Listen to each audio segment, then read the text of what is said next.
Hi guys, so there is a story that I absolutely love telling when I'm invited as a speaker because I think it resonates across the board, regardless of demographic, regardless of socioeconomic status, or even your stage or phase in life. I think it's something that everyone can relate to, and I call it Mr. Bowtie Guy. And for those who know me, they'll know that as a speaker, I'm a storyteller, and I always use stories based on that which I have experienced or seen for myself. So last year, I was invited to be the keynote speaker at the Caribbean Florida Students Association Leadership Summit in Daytona Beach, Florida. And there were like about 300 to 350 students representing different universities across the state of Florida. So I spoke on the Friday, and now was the Saturday that I was now moderating the town hall meeting. So students are coming in, they're filing in into this theater-styled auditorium. And I remember speaking to a gentleman who was, just talking to me about my address the day before. Guy walks in, well groomed, looks very good, has on this amazing bow tie. And when he walked in, I remember, him just kind of catching my attention.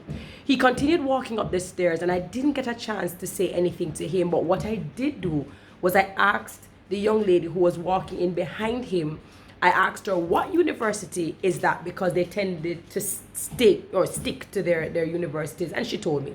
So we're getting ready to start the town hall meeting. We're doing housekeeping, and I'm really just taking the opportunity to thank the students who showed up on time despite having gone out the night before. And then finally I say, before we jump into the proceedings, there is a guy who is very well dressed and he has on a bow tie, and I just want to acknowledge him.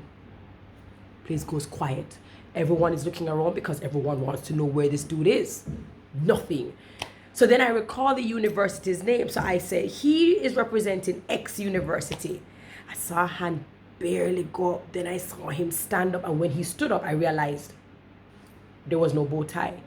And he said, it was kind of like squeezing my neck, my throat. So I took it off. And I said, no problem. In those 2 minutes, I knew exactly what was taking place. But I said, you know what? I don't want to put him on the spot, and I certainly don't want to embarrass him. So I allowed him to sit back down.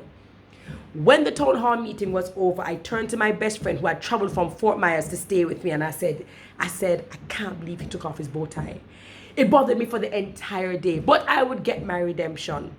That very night, we would have a gala to culminate the weekend's activities, and he would come across to me and he'd say, ma'am, I just came across to apologize for what happened earlier today. When you called on me, I didn't have on my bow tie, and I came to apologize. And I said, stop right there.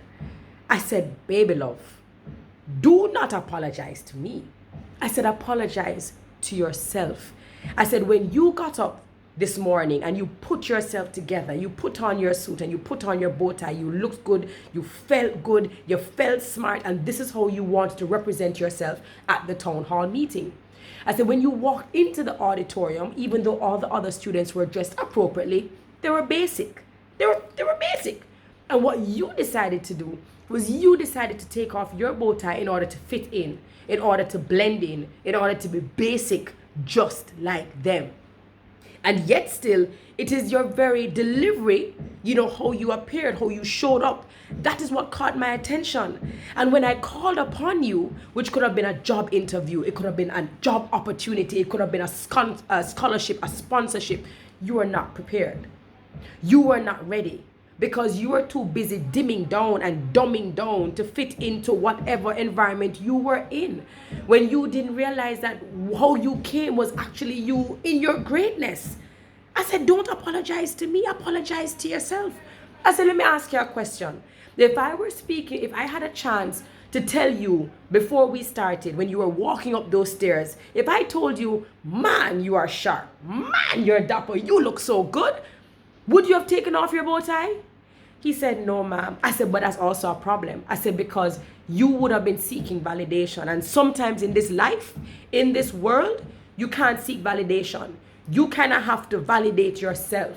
I said, so therefore, if you step into a room, don't dumb down. Don't try to be less than. Don't withdraw because everybody else in the room seems to be basic. There's nothing basic about you. So I said, don't ever do that. And whenever I have the opportunity to speak to people, I always tell them, don't be Mr. Bowtie Guy. If you're going to step in, and it doesn't mean that it is literally about how you physically show up. I mean, it does apply.